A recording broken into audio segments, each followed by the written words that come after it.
Sa fish keeping, di lang isda yung nanganganak, pati tank nanganganak din. Kaya ito, meron na naman tayong malaking tank na nililinis. Medyo natagalan tayo sa paglinis nito dahil sa laki na din ng tank at sa kapal ng watermarks. Sa pagkuha din natin ito, medyo pahirapan din dahil yung daan papunta doon ay ginagawa pa, kaya talagang challenge yung pagkuha natin itong tank. Na-shoot pa sa butas yung gulong ng ating motor. Yo, what's up guys? Another day, another fish video na naman po tayo. At sa video na ito, tara samahan nyo ko dahil nahanak na naman yung ating tank. Kaya mag-set up tayo ngayon ng panibagong tank at abangan nyo kung ano yung isda yung ilalagay natin doon. So ayun, samahan nyo ko, tara. So yun guys, pasok tayo dito sa ating balloon molly area. Kakatapos na natin magbigay ng pagkain sa kanila. Pellets po yung binigay natin. Yan. Tapos itong gold balloon molly natin, itong golden natin na female, sineparate po muna natin siya kasi nag-drop siya kahapon na mga 3 pieces. Baka stress drop yun. Kaya ito, sineparate natin siya mag-isa. Baka sakaling mag-drop naman siya. So dito ko na po muna nilagay yung isang female natin ng golden balloon molly. Yan. Kasama nito mga female natin na PKBM fry. First drop. So sa mga nagtatanong kung ano po yung brand na pagkain na yan, yan ay yung pagkain ng ating koi, yung Saki Hikari. Tapos binibigyan din natin sila ng porpoise at aquamaster. Mix lang po yung pellets na binibigay natin sa kanila dito. Kung ano yung pinapakain natin sa mga alagang koi din po natin dito. Ayan. Ito yung breeder natin ng full gold guppy na unti-unti na din dumadami. At ito yung last drop ng ating PKBM. Ayan. Tapos dito ko nilagay yung 3 piraso na fry ng ating golden balloon molly. Ito siya. So siguro stress drop yun. Yan. Tagal na to sa atin tapos naging jumbo na siya. Hindi pa nanganganak. Hindi katulad itong PKBM. So medyo pababago yung panahon natin ngayon. Init tapos bigla na namang parang uulan. Kaya kailangan natin to bilisan. So ito yung paglalagyan natin ng panibagong tank. Na-set up na po natin to sa mga nakaraang video natin. 4 feet po yung haba nito. Kasing haba din po nung tank na ilalagay natin dito. Tapos ngayon kukunin pa natin. Kaya pagbalik ko i-set up natin dito. Yan. Parang ulan na. Ulan na talaga. So yun guys, ito na yung ulan. Kaya tara kunin natin yung tank.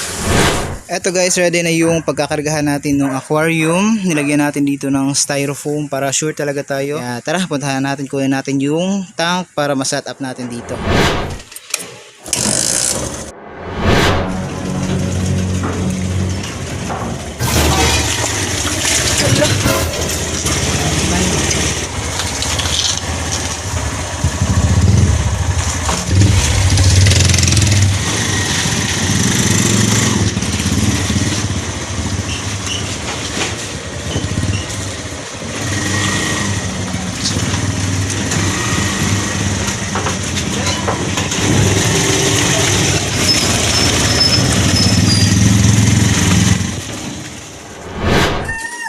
So yun guys, nakarating na tayo. Ito, grabe yung daan doon.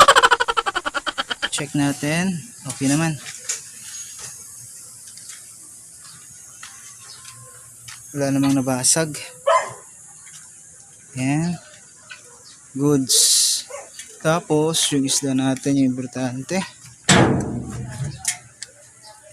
Sana okay lang. Okay. Ito na yung tank guys. Sugasan ko na po muna bago natin i-set up. Tapos nandito naman yung isda. Na-stress siya ng konti pero makaka-recover din yan. At ito mga kahabi, sisimulan natin linisin itong malaking tank na meron ding malaking problema.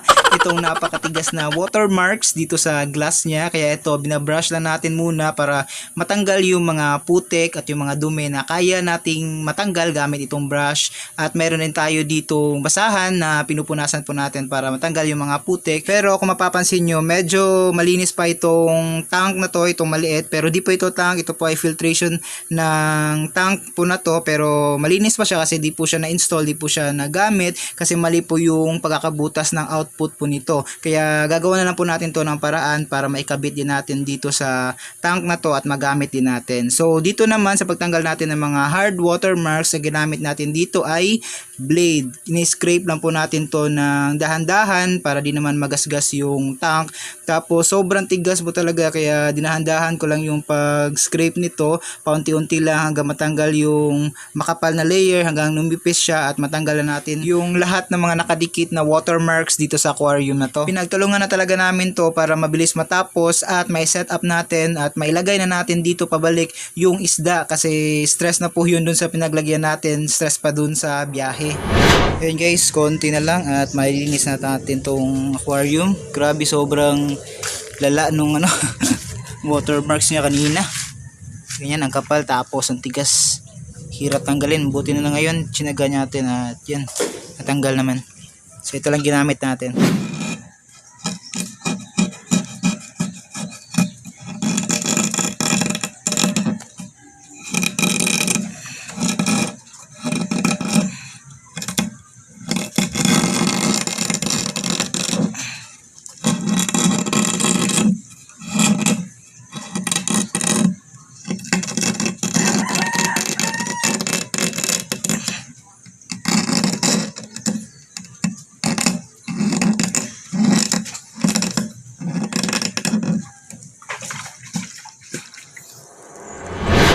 So ito mga kahabi, inabutan na tayo ng almost hapon na talaga, paggabi na.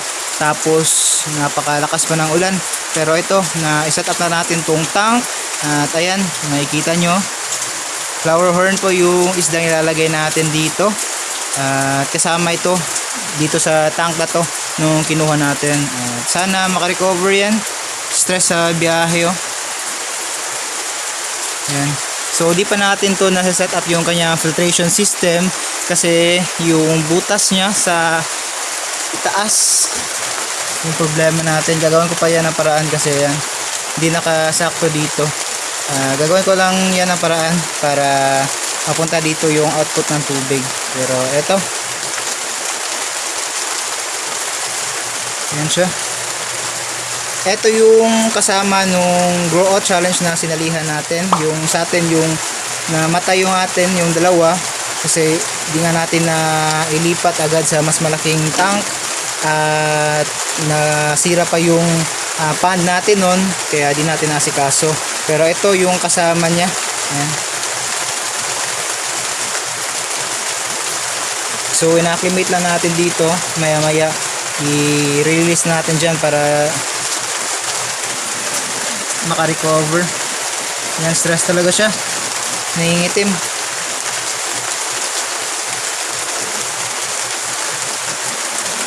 Yan.